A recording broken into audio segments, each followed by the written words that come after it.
बच्चों, कैसे आप सभी? आशा करता हूँ आप सभी अच्छे होंगे और आपकी पढ़ाई भी अच्छे से चल रही होगी। तो जैसे कि हम फार्माकोग्नोसी पढ़ रहे थे और हमने यूनिट 4 तक कवर किया था, जिसके अंदर हमने लास्ट में क्लासिफिकेशन ऑफ सेकेंडरी मेटाबोलाइट्स पढ़ा था और बेसिकली ये पढ़ा था कि सेकेंडरी मेटाबोलाइट्स क्या होते हैं, क्या इंपॉर्टेंस होती है उनकी मेडिसिनल केमिस्ट्री के अंदर या फिर मेडिसिनल फॉर्मुलेशंस में कैसे यूज में ले जाते हैं और कहाँ से ऑब्टेन होते हैं। आज हम यूनिट 5 पढ़ेंगे जिसका पार्ट 1 आज रहने वाला है, जिसके अंदर बेसिकली हम ड्रग्स ऑफ नेचुरल ओरिजिन के बारे में पढ़ेंगे कि नेचुरली हमें ड्रग्स कहाँ से ऑब्टेन होती है और उनका क्या प्रोसेस रहता है। तो वीडियो को स्टार्ट करने से पहले आपको बताना चाहूंगा कि किसी भी टाइप के सब्जेक्ट नोट्स अगर आपको चाहिए हो तो कटारे फार्मेसी का ऐप आप डाउनलोड कर सकते हो, जिसका लिंक डिस्क्रिप्शन बॉक्स में भी गिवन है और प्ले स्टोर से भी डायरेक्टली डाउनलोड कर सकते हो। तो वीडियो को स्टार्ट करते बिना देरी के, तो सबसे पहले ये जानते हैं कि जो नेचुरल ड्रग्स होती है वो होती क्या है। तो सबसे पहले देखते हैं कि इंट्रोडक्शन टू नेचुरल ड्रग्स क्या होते हैं।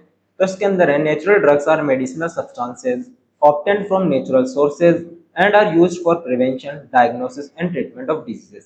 मतलब नेचुरल ड्रग्स ऐसे मेडिसिनल सब्सटेंसेस होते हैं जो हमें नेचुरल सोर्सेज से ऑब्टेन होते हैं और उन्हें किस चीज में यूज में ले जाता है, जैसे डिजीज को प्रिवेंट करने में, डिजीज के प्रिवेंशन में, उसको डिजीज का पता लगाने में मतलब डायग्नोसिस में, और ट्रीटमेंट ऑफ डिजीज मतलब डिजीज को ट्रीट करने के अंदर यूज में ले जाते हैं। इसके बाद में before the development of synthetic medicine most drugs were obtain from plants, animals and other natural sources. मतलब जो सिंथेटिक मेडिसिन आज के टाइम में यूज हो रही है उनके डेवलपमेंट से पहले जो मोस्ट ऑफ द ड्रग्स थी वो हमें प्लांट से ऑब्टेन होती थी, एनिमल से ऑब्टेन होती थी और बाकी जो नेचुरल सोर्सेज होते थे जैसे मरीन ऑर्गेनिज्म हो गए, उन सब चीजों से हमें नेचुरल ड्रग्स ऑब्टेन होती थी। इसके बाद में natural drugs are important because they contain biologically active compounds that can produce therapeutic effects in the human body. मतलब natural drugs important role play करती है हमारे डिजीज को ट्रीट करने के लिए बॉडी के अंदर, क्योंकि वो बायोलॉजिकली एक्टिव कंपाउंड से बनी हुई होती है, उनके अंदर एक्टिव केमिकल कॉन्स्टेंट्स पाए जाते हैं जो कि थेरेपेटिक इफेक्ट्स प्रोड्यूस करते हैं बॉडी के अंदर जाके। तो ये डिजीज से ट्रीट करने के अंदर या फिर डायग्नोज करने के अंदर काफ़ी मददगार साबित होती है। इसके बाद में सोर्सेज ऑफ नेचुरल ड्रग्स आते हैं कि कहाँ कहाँ से हमें नेचुरल ड्रग्स ऑब्टेन होती है। तो इसके अंदर सबसे पहला जो सोर्स आता है वो है प्लांट्स। तो इसके अंदर है plants are the largest source of natural drugs. मतलब मोस्ट ऑफ द जो नेचुरल ड्रग्स होती है जो हमें नेचर से ऑब्टेन होती है वो हमें प्लांट से ही बेसिकली ऑब्टेन होती है। इसके बाद में जैसे एग्जांपल्स की बात करेंगे कौन कौन से प्लांट्स होते हैं जिनसे हमें नेचुरल ड्रग्स ऑब्टेन होती है, जिनके अंदर मेडिसिनल प्रॉपर्टीज पाई जाती है, उनके अंदर है अकासिया, सेना, डिजिटलिस, जिंगर और बाकी सभी प्लांट्स इसके अंदर आते हैं। जैसे नीम भी हो गया, उसके अंदर भी मेडिसिनल प्रॉपर्टीज पाई जाती है। इसके बाद में नेक्स्ट जो सोर्स आता है वो है एनिमल्स, क्योंकि एनिमल्स से भी काफ़ी मेडिसिनल फॉर्मुलेशंस तैयार की जाती है। तो इसके अंदर some drugs are obtain from animals and animal products. मतलब कुछ ड्रग्स ऐसी भी होती है जो हमें एनिमल्स मतलब पशुओं से मिलती है या फिर एनिमल प्रोडक्ट से मिलती है, जो कि हमें एनिमल से प्रोडक्ट्स मिलते हैं, उनसे मेडिसिन फॉर्मुलेशंस तैयार की जाती है। इसके अंदर एग्जांपल्स की बात करें तो जैसे शहद हो गया, हनी हो गया, जिलेटिन हो गया, लेनोलिन हो गया। इसके बाद में नेक्स्ट जो सोर्स आता है वो है मरीन ऑर्गेनिज्म, जिसके अंदर है many medicinal compounds are obtain from sea organism. मतलब बहुत से ऐसे मेडिसिनल कंपाउंड्स हैं जो मेडिसिनल फॉर्मुलेशंस में यूज में ले जाते हैं और जो हमें समुद्री जीवों से मिलते हैं जैसे सी ऑर्गेनिज्म। इसके एग्जांपल की बात करें तो जैसे अगार होता है और फिश ऑयल हो गया। इसके बाद में माइक्रो ऑर्गेनिज्म आता है कि बहुत से ऐसी मेडिसिन फॉर्मुलेशंस भी होती है जो सूक्ष्म जीवों से हमें ऑब्टेन होती है, जो बेसिकली माइक्रोब्स की ग्रोथ को कम करने में मदद करती है। तो इसके अंदर आता है micro organism produce many useful medicinal substances. मतलब बहुत से ऐसे सूक्ष्म जीवी होते हैं जो कि बहुत से मेडिसिनल सब्सटेंसेस प्रोड्यूस करते हैं, जो कि हमारी मेडिसिनल फॉर्मुलेशंस में या फिर मेडिसिन बनाने में मदद करते हैं। इसके एग्जांपल्स की बात करते हैं जैसे पेनिसिलिन हो गया, स्ट्रेप्टोकाइनेज हो गया। तो ये सभी एग्जांपल्स थे माइक्रो ऑर्गेनिज्म के जिससे हमें मेडिसिनल प्रोडक्ट्स या फिर मेडिसिनल सब्सटेंसेस बनाने में मदद मिलती है। इसके बाद में नेक्स्ट आता है इंपॉर्टेंस ऑफ नेचुरल ड्रग्स। मतलब जो भी नेचुरल ड्रग्स होती है उनकी क्या इंपॉर्टेंस होती है। इसके बाद है natural drugs are widely used in. मतलब जो भी नेचुरल ड्रग्स होती है उन्हें ज़्यादातर यूज में लिया जाता है मेडिसिन के अंदर। मेडिसिन के अंदर क्यों यूज में लिया जाता है उसका रीजन है for treatment and prevention of diseases. मतलब मेडिसिन को इसलिए यूज में लिया जाता है, मेडिसिन के अंदर नेचुरल ड्रग्स को इसलिए यूज में लिया जाता है क्योंकि वो डिजीज को ट्रीट करने के अंदर मददगार साबित होती है और डिजीज को रोकने के अंदर भी काफ़ी हेल्प करती है। इसके बाद में फार्मेसी आता है कि फार्मेसी के अंदर भी नेचुरल ड्रग्स का काफ़ी इंपॉर्टेंस है। इसके अंदर है as active drugs and pharmaceutical aids. मतलब वो एक्टिव ड्रग्स के फॉर्म में भी यूज में ली जाती है फार्मेसी के अंदर, जो कि मेडिसिनल फॉर्मुलेशन में काफ़ी हेल्प करती है, और फार्मास्यूटिकल एड्स के फॉर्म में भी काफ़ी यूज में ली जाती है। इसके बाद में कॉस्मेटिक्स आता है जिसके अंदर use in creams, lotions and beauty products. मतलब कॉस्मेटिक्स जैसे आपको नाम से पता चल रहा होगा कि जो भी ब्यूटिफिकेशन की या फिर जो भी पर्सनल केयर की चीज़ें आती है जो फेस पे स्किन पे यूज़ होती है, उनको ब्यूटीफाई करने में यूज़ में ली जाती है, उन चीज़ों के अंदर भी ये काफ़ी हेल्प करती है या फिर काफ़ी इंपॉर्टेंस प्ले करती है ये। इसके अंदर है यूज्ड इन क्रीम्स, मतलब क्रीम्स के अंदर, लोशंस के अंदर और जो भी अनेक ब्यूटी प्रोडक्ट्स होते हैं उनकी फॉर्मुलेशंस के अंदर यूज़ में ली जाती है या फिर इंपॉर्टेंट रोल प्ले करती है। इसके बाद में फूड इंडस्ट्री आता है, जिसके अंदर used additives, flavours and preservatives. मतलब जो फूड इंडस्ट्री होती है उसके अंदर सबसे ज़्यादा मेन रोल होता है फ्लेवर्स का या फिर अपीयरेंस का, तो उसके अंदर भी इन्हें एडिटिव्स के फॉर्म में यूज़ में लिया जाता है, फ्लेवर इनहेंस करने के लिए फ्लेवर्स के फॉर्म में भी यूज़ में लिया जाता है और प्रिजर्वेटिव्स के फॉर्म में भी यूज़ में लिया जाता है ताकि वो लंबे समय तक टिके रहे और जल्दी खराब ना हो। इसके बाद में बायोटेक्नोलॉजी आता है, जिसके अंदर used in research and industrial production. मतलब नेचुरल ड्रग्स को इंडस्ट्रियल प्रोडक्शन के लिए भी यूज़ में लिया जाता है, मतलब लार्ज प्रोडक्शन के लिए भी, ज़्यादा दवाइयाँ बनाने के लिए भी यूज़ में लिया जाता है क्योंकि उसके अंदर एक्टिव कॉन्स्टिट्यूएंट्स पाए जाते हैं, और रिसर्च के अंदर भी काफ़ी यूज़ में लिया जाता है। इसके बाद में नेक्स्ट आता है study of natural drugs in pharmacognosy. मतलब जो भी नेचुरल ड्रग्स होती है फार्माकोग्नोसी के अंदर, उनकी स्टडी करेंगे इसके अंदर आगे। तो इसके अंदर pharmacognosy is the branch of pharmacy that deals with the natural drugs. मतलब फार्माकोग्नोसी फार्मेसी की एक ऐसी ब्रांच है जिसके अंदर हम नेचुरल से या फिर जो नेचर से हमें ड्रग्स ऑब्टेन होती है उनके बारे में बेसिकली हम स्टडी करते हैं, नेचुरल ड्रग्स के बारे में पढ़ते हैं इसके अंदर। तो इसके अंदर natural drugs are studied with respect to biological source. मतलब जो नेचुरल ड्रग्स होती है उन्हें हम स्टडी करते हैं और किसके रिस्पेक्ट में स्टडी करते हैं, उनके बायोलॉजिकल सोर्स के रिस्पेक्ट में करते हैं। इसके अंदर रहता है organism from which the drug is obtain.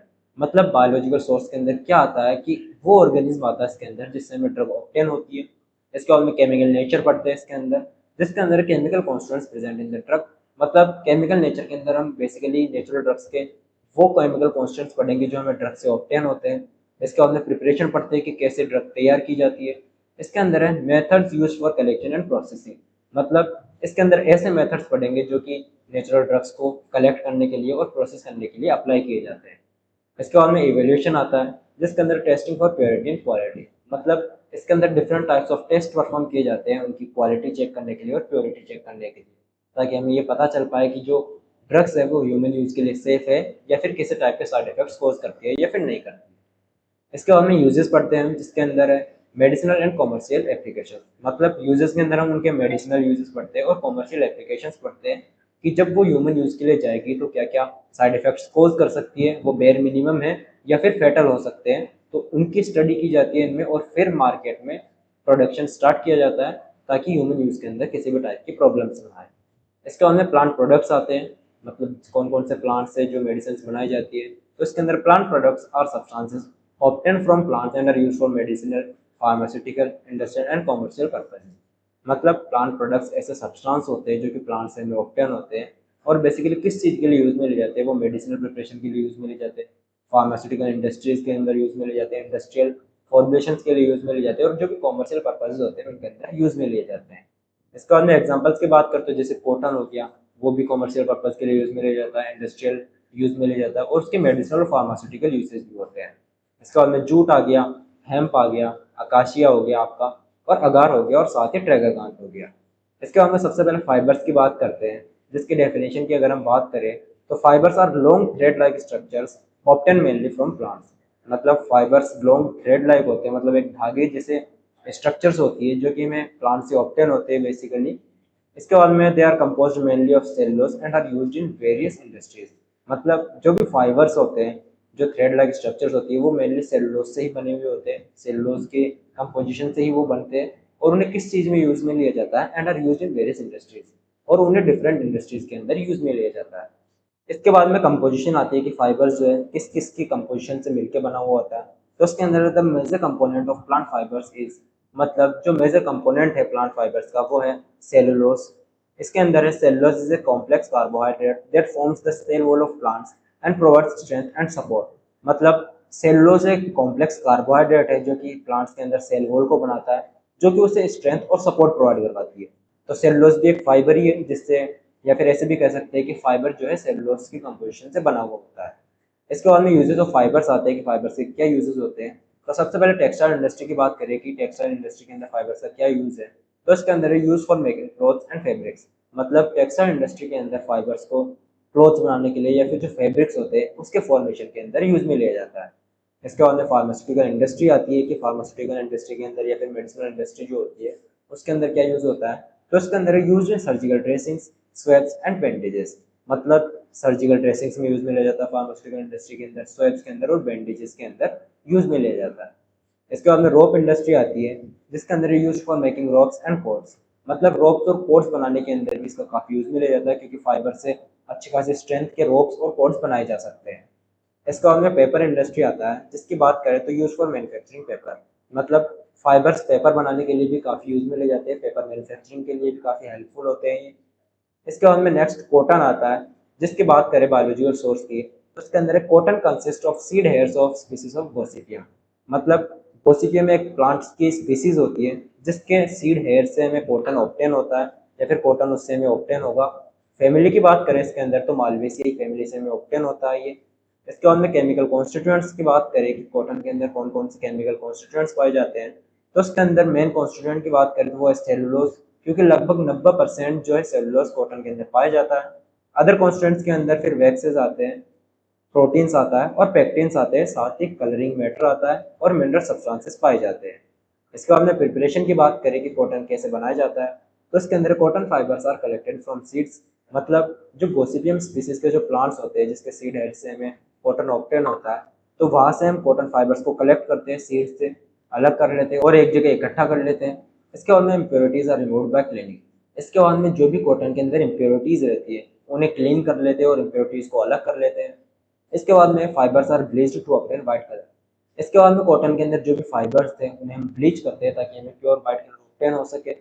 इसके बाद में नेक्स्ट जो स्टेप होती है प्रिपरेशन के अंदर वो waxes and fats are remove, मतलब कॉटन के अंदर डिफरेंट टाइप्स ऑफ वैक्सेस और फैट्स भी होते हैं तो उन्हें भी रिमूव करना होता है इंडस्ट्रियल प्रोसेसिंग से पहले। इसके बाद में purified observant cotton is prepared और सबसे लास्ट में जाके ये सब स्टेप्स अप्लाई करके हमें प्योरीफाइड ऑब्जर्वेंट कॉटन जाके ऑब्टेन होती है।